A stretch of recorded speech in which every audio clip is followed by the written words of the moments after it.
Vamos a continuar el día de hoy con el estudio de una región anatómica que se encuentra formada por un grupo de músculos que van a formar parte de la cintura escapular.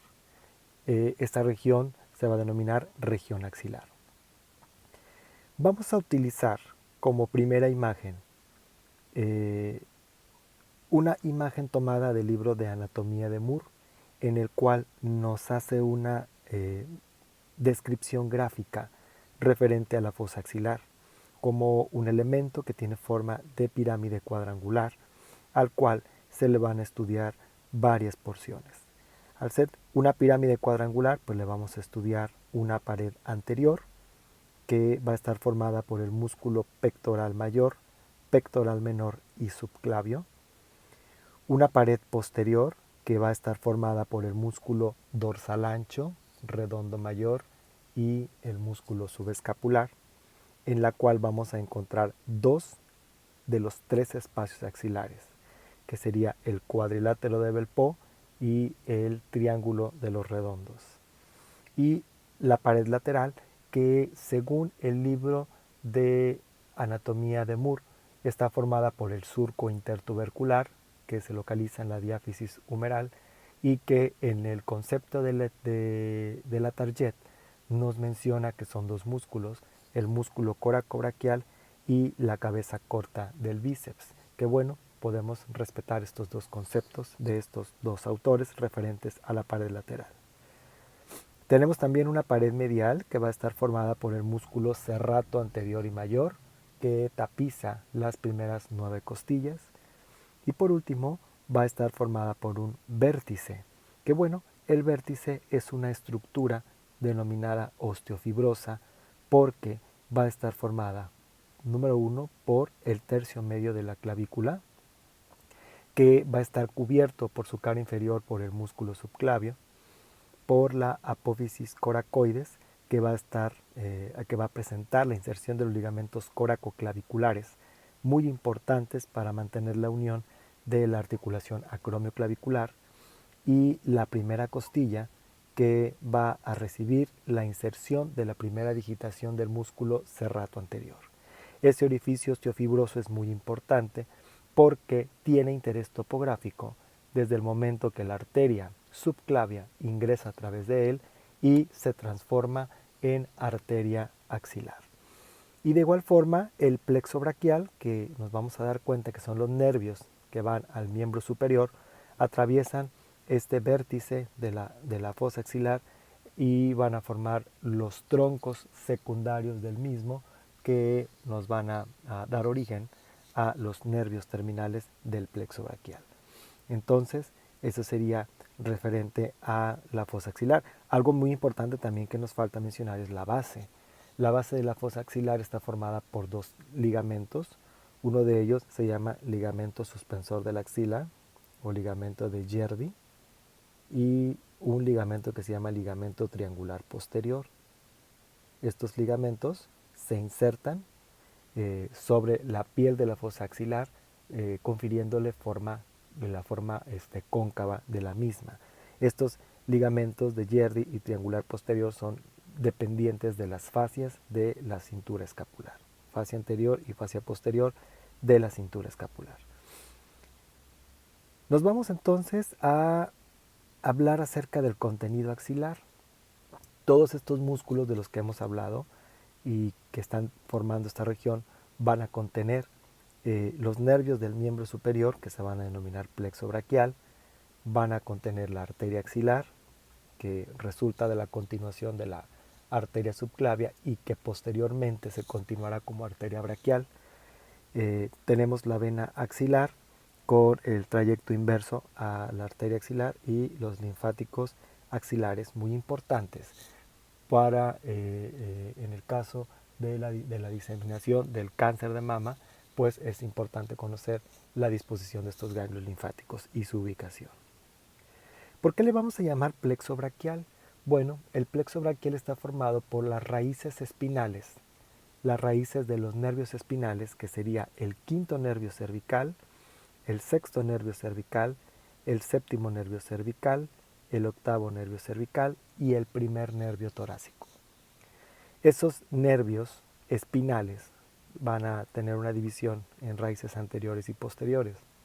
Nos interesa hablar ahorita de las raíces anteriores porque son los nervios que se van a entretejer, que van a adoptar una forma plexiforme como una red de pescar, que le va a conferir el nombre de plexo braquial.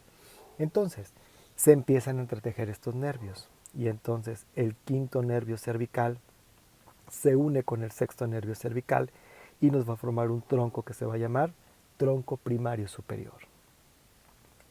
El séptimo nervio cervical solito nos va a formar el tronco primario medio y el octavo nervio cervical y el primer nervio torácico nos van a formar el tronco primario inferior.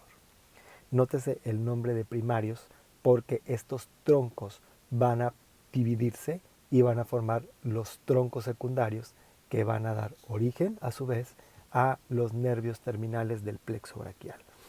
Estos troncos primarios se van a localizar en dos regiones anatómicas.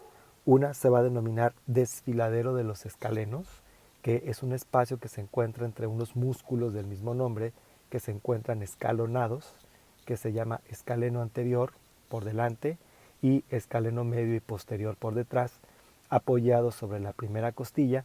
Y bueno, este espacio que tiene forma de una tienda de campaña da paso a la arteria y a la vena axilar y a los troncos del plexo braquial, los troncos primarios del plexo braquial, para que posteriormente ingresen a un triángulo denominado triángulo homoclavicular o fosa supraclavicular mayor, formada por el músculo moyoideo, el tercio medio de la clavícula y el esternocleidomastoideo.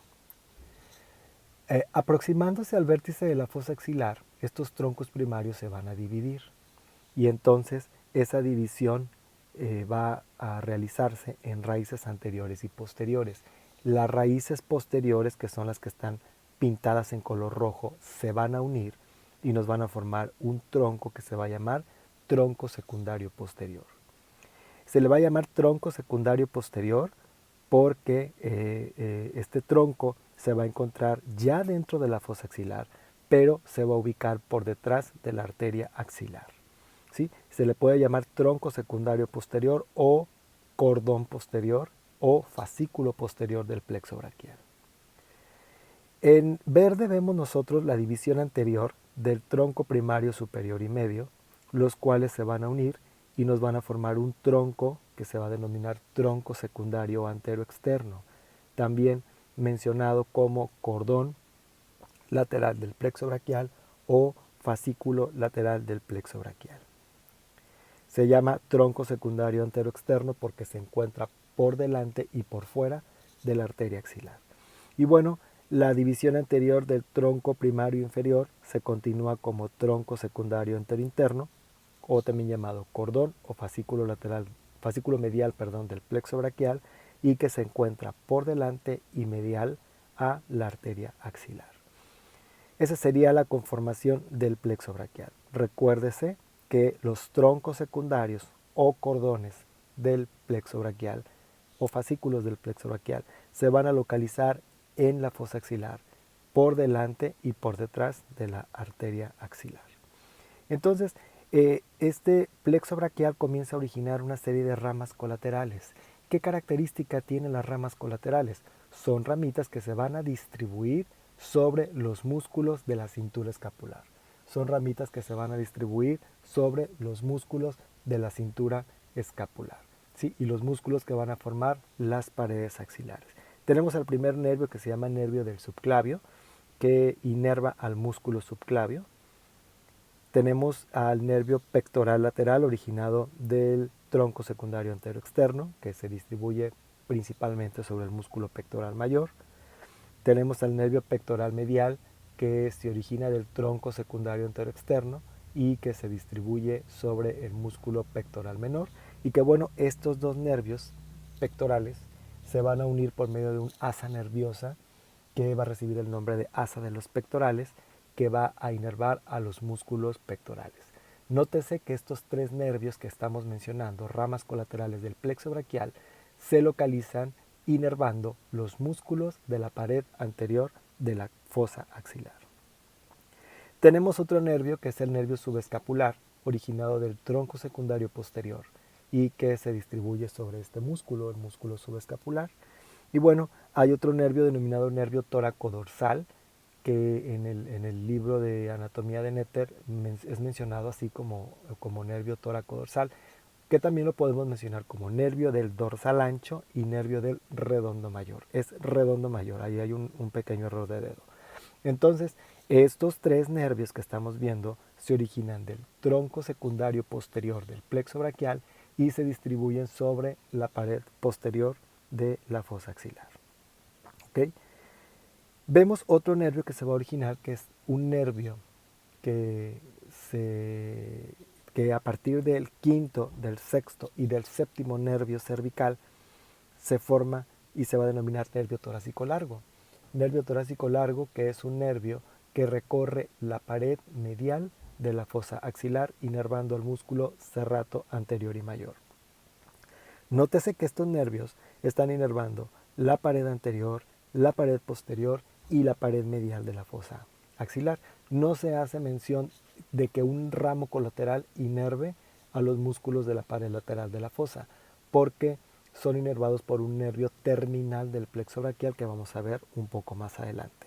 Agregamos dos nervios más, que sería el nervio accesorio del cutáneo antebraquial medial, que son nervios que inervan la piel de la cara anteromedial y posteromedial del antebrazo, junto con el nervio cutáneo antebraquial medial, que es un ramo terminal del plexo braquial.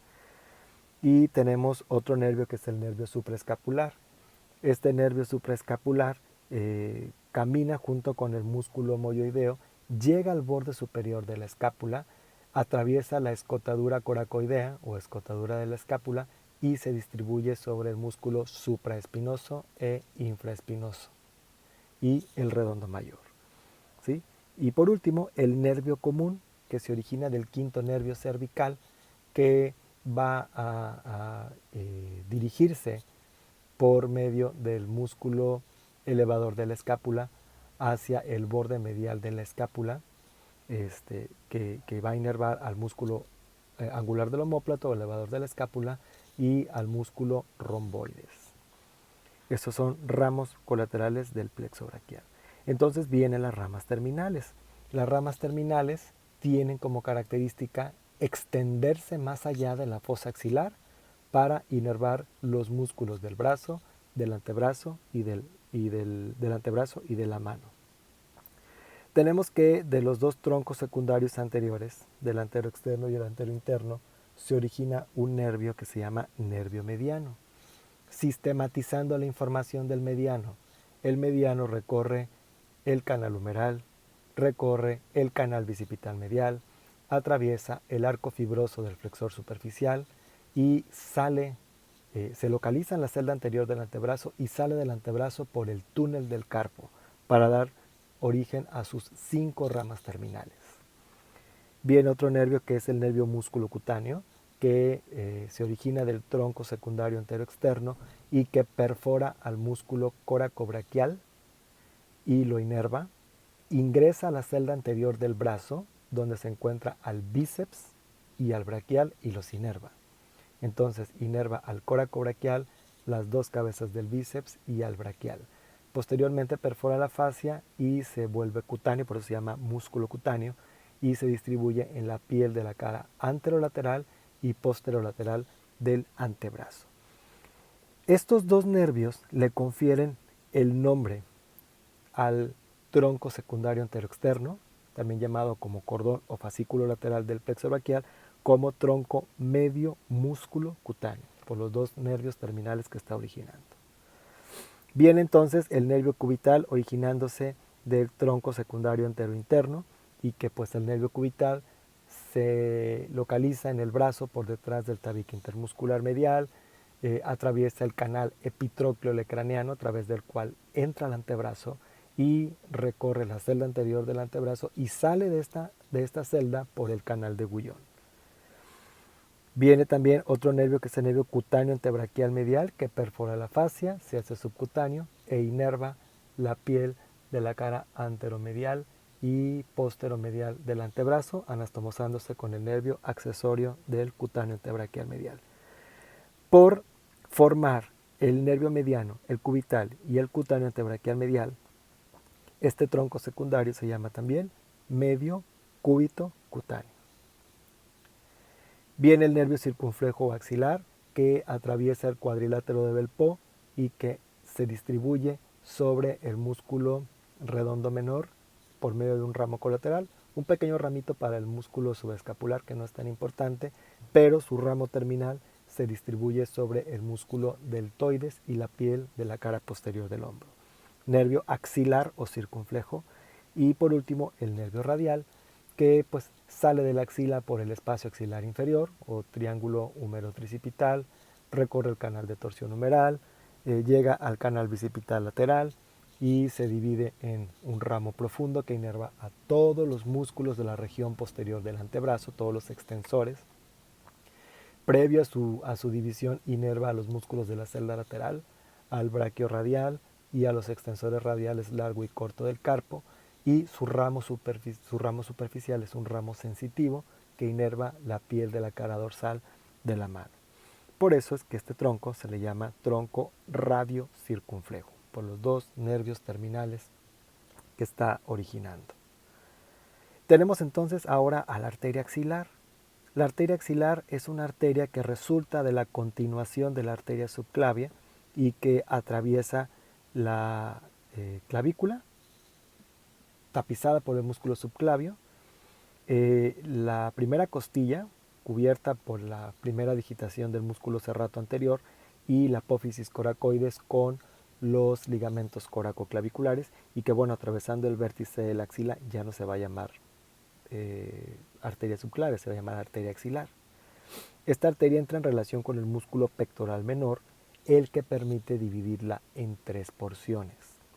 La parte de la arteria que queda entre la clavícula y el pectoral menor se le va a llamar primera porción y va a dar origen a una ramita que se llama arteria torácica superior o torácica suprema, que se distribuye sobre los primeros espacios intercostales.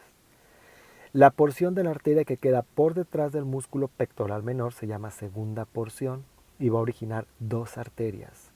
La arteria acromiotorácica, que se divide en un ramo torácico y en un ramo acromial, que recorre el surco delto pectoral junto con la vena cefálica, y la arteria torácica larga, que junto con el nervio torácico largo forman el paquete vasculonervioso que camina por la pared medial de la fosa axilar y se distribuye sobre el músculo serrato anterior y mayor.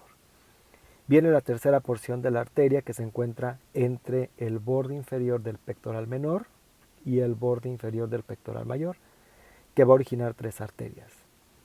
Arteria circunfleja humeral posterior, que sale de la axila por el espacio axilar lateral o cuadrilátero de Bellevue, rodeando el cuello quirúrgico del húmero. La arteria circunfleja humeral anterior, que de igual forma rodea el cuello quirúrgico del húmero y forma un círculo anastomótico alrededor de él. Y la arteria subescapular, que se va a dividir en dos pequeñas ramas.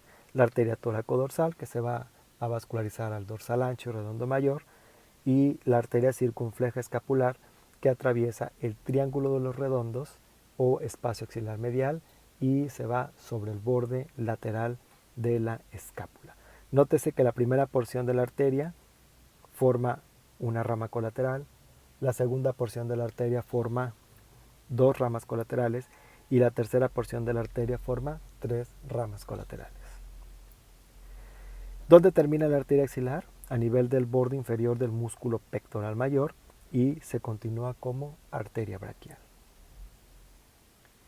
Respecto a la vena axilar, se va a formar por la reunión de dos venas braquiales, que son venas profundas, a nivel del borde inferior del pectoral mayor y terminan en el vértice de la fosa axilar, continuándose como vena subclavia. Esta vena axilar recibe como afluentes dos venas del sistema venoso superficial, uno que se llama vena cefálica y otra denominada vena basílica. Estas dos venas perforan las fascias correspondientes de la cintura escapular y del brazo y terminan drenando sobre la vena axilar. La vena axilar va a recibir las venas afluentes que corresponden a las ramas que originó la arteria axilar. ¿Sí? Arteria torácica superior, acromiotorácica, subescapular, circunflejas, bueno, sus análogas en venas van a drenar sobre la vena axilar y la van a alimentar. Y bueno, la vena axilar se continúa como vena subclavia y posteriormente la vena subclavia forma los confluentes yúgulos subclavios que forman los troncos venosos brachiocefálicos, vena cava superior y terminan en la aurícula derecha. Parte importante del sistema circulatorio es el sistema linfático, donde podemos nosotros recordar que el sistema linfático circula a través de este sistema, circula un líquido muy parecido al plasma, sin glóbulos rojos, con alto contenido de glóbulos blancos, con capacidad fagocítica, para poder ingresar los cuerpos extraños hacia el sistema linfático y a través de los ganglios linfáticos que interrumpen el trayecto de estos vasos y que actúan como estaciones, pueden tener una actividad hematolítica, destruyen a esos fagocitos con los cuerpos extraños que hay dentro de ellos y posteriormente forman nuevos glóbulos, nuevas células sanguíneas por medio del proceso de hematopoiesis. Entonces, el sistema linfático está formado por vasos linfáticos muy parecidos a las venas, incluso siguen el trayecto de las venas y se dividen en linfáticos superficiales y profundos, exactamente igual que las venas, pero tienen estaciones de relevo que los interrumpen para poder realizar su actividad hematolítica. Entonces, en la región axilar tenemos nosotros un grupo de ganglios muy importantes porque confluyen para drenar el líquido linfático de todo el miembro superior, de la pared anterior, de la caja torácica y de la región posterior, de la nuca y del hombro. Tenemos ganglios linfáticos braquiales que se encuentran cerca de la terminación de la vena subescapular y que pues drenan todo el líquido linfático del miembro superior. Los ganglios subescapulares que se encuentran en el punto donde la arteria nace la arteria toracodorsal y el nervio toracodorsal, que bueno, ya mencionamos que este nervio inerva al dorsal ancho y al redondo mayor. Bueno, ahí se encuentran estos ganglios subescapulares y recogen todo el líquido linfático proveniente del dorso de la nuca y de la cara posterior del hombro.